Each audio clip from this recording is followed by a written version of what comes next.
Hello everyone, क्या आप 2025 में पावर सेक्टर में इन्वेस्ट करना चाहते हो? तो चलो एक बात समझते हैं। इलेक्ट्रिसिटी कहीं से भी जनरेट हो, सोलर से, विंड से या थर्मल से, ट्रांसफार्मर की जरूरत तो पड़ेगी ना।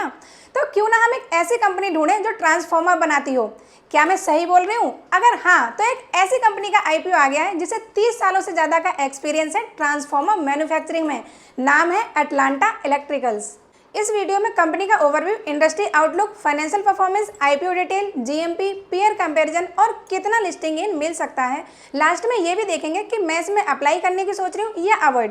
तो चलो, मैं राखी शर्मा आप सबका स्वागत करती हूँ हमारे इस नए सेगमेंट आईपीओवर्स में। डिस्क्लेमर आपको पता ही है, इस वीडियो में दी जाने वाली इन्फॉर्मेशन सिर्फ एजुकेशनल पर्पज से है, हमारी तरफ से कोई रिकमेंडेशन नहीं है।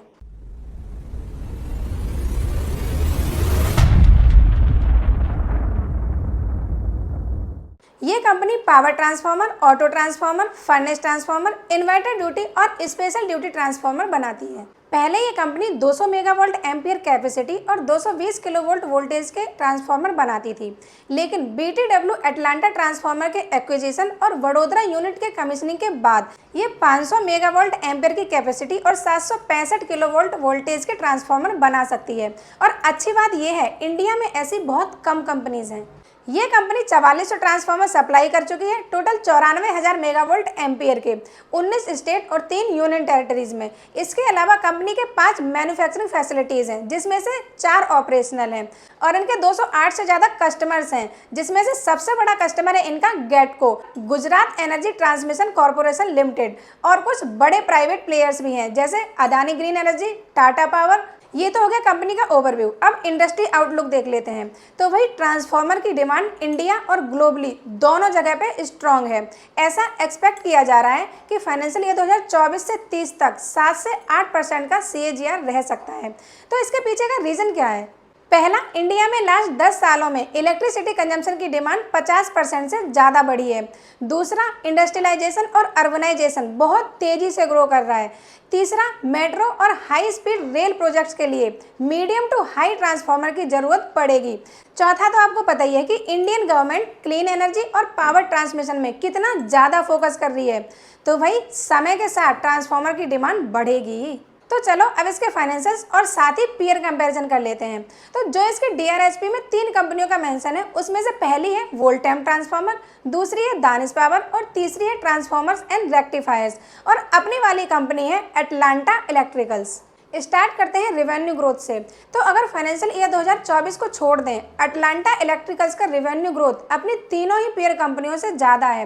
लेकिन बात करें ऑपरेटिंग प्रॉफिट मार्जिन की, तो इसका लोएस्ट है। जहां उन तीनों ही कंपनियों का 16 से 20% है, वहां इसका 14 से 16%। इसके अलावा ROE और ROCE भी इन तीनों ही कंपनियों से ज़्यादा है।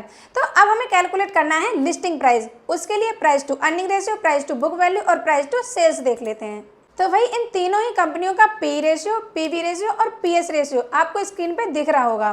तो ये सब देखने के बाद आपको ये समझ में आ ही गया होगा कि अटलांटा इलेक्ट्रिकल्स का IPO कहीं ना कहीं सस्ते वैल्यूएशन पे तो नहीं आया है। मैं ये नहीं कह रही कि इसमें लिस्टिंग गेन नहीं मिलेगा, एक अच्छा लिस्टिंग गेन तो मिल ही सकता है। इसके पीछे का रीज़न बताती हूँ। इसका revenue growth one of the highest है, ऊपर से 1642 करोड़ का ऑर्डर बुक भी है।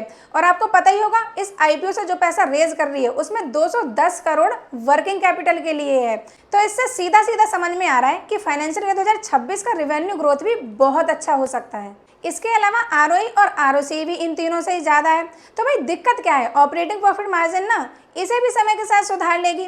तो मुझे लग रहा है कि 55 से 60 के PE पे तो लिस्ट हो ही सकती है, भले ही ऊपर से थोड़ी सी प्रॉफिट बुकिंग आ जाए। तो भाई, अगर 55 के PE पे लिस्ट हुआ तो 848 रुपये का शेयर प्राइस, 12% का लिस्टिंग इन।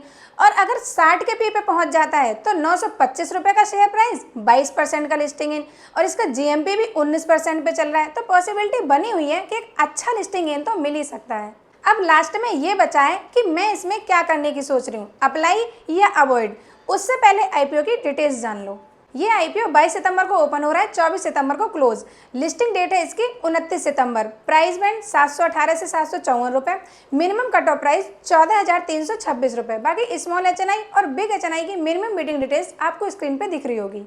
टोटल इशू साइज है 687 करोड़, जिसमें से 287 करोड़ है ऑफर फॉर सेल और 400 करोड़ है फ्रेश इशू, जिसमें से लगभग 80 करोड़ का ये कर्जा चुकाएगी और 210 करोड़ मैं पहले भी बता चुकी हूँ ये वर्किंग कैपिटल में यूज करेगी। तो भाई ओवरऑल मैं तो इस आईपीओ में बिडिंग करूंगी और अगर अलॉटमेंट मिल जाता है तो हो सकता है लॉन्ग टर्म के लिए होल्ड भी करूं।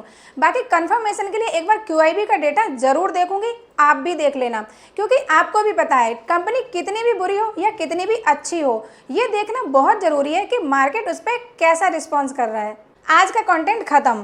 तो अगर आपको हमारी ये एनालिसिस अच्छी लगी हो तो लाइक और शेयर जरूर कर देना और सब्सक्राइब करके बेल आइकन जरूर दबा देना, क्योंकि आपको उससे नोटिफिकेशन मिलता रहेगा।